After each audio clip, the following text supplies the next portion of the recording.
Kasih karunia dan damai sejahtera dari Tuhan Allah Bapa kita dan dari anaknya Tuhan Yesus Kristus menyertai kamu. Amin. Selamat pagi saudaraku, mari kita melakukan pekerjaan hari ini untuk kemuliaan Tuhan. Dipimpin firman-Nya dari Matius 5 ayat 8, demikianlah firman Tuhan. Berbahagialah orang yang suci hatinya, karena mereka akan melihat Allah. Demikianlah firman Tuhan. Saudara-saudaraku yang terkasih, melihat Allah adalah kebahagiaan tertinggi bagi kita. Bagaimana kita dapat melihat Allah? Tentu dari ilmu agama yang telah kita terima mulai SD dikatakan Allah datang menunjukkan dirinya dengan dua cara, yaitu pernyataan umum, melalui seluruh alam ciptaan. Kita dapat melihat kehadiran Allah melalui seluruh alam ciptaan itu tentu dari hati yang suci, hati yang murni. Hati yang murni itu adalah hati yang tidak punya keinginan, yang lepas dari semua hawa nafsu dunia, maka dengan demikianlah kita dapat melihat kehadiran Allah dalam semua alam ciptaan tersebut. Yang kemudian ada pernyataan khusus, yaitu kelahiran Yesus Kristus ke dunia ini.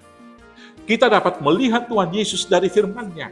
Ketika kita membaca firman Tuhan, mengetahui bahwa Yesus telah lahir ke dunia ini, dan juga dari berita-berita yang telah diberikan orang-orang percaya sejak abad mula-mula hingga saat ini.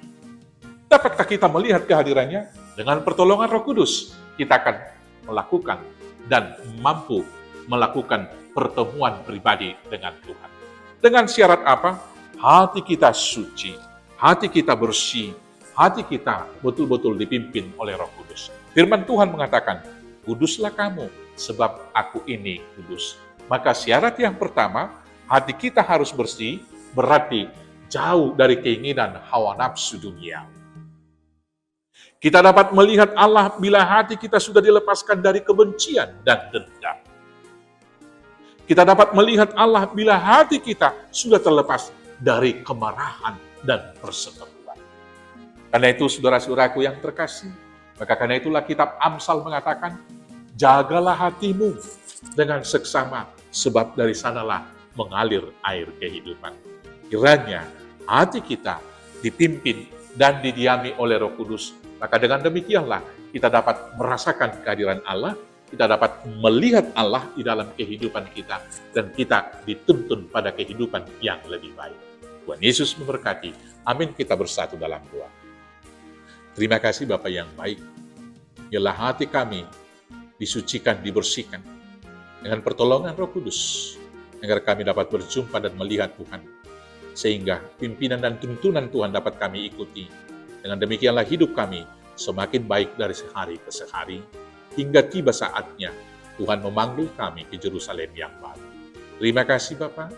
Inilah doa kami naikkan hanya dalam nama Yesus Kristus, Tuhan Juru Selamat kami yang hidup. Amin. Selamat beraktivitas. Tuhan Yesus memberkati. Horas, horas, horas.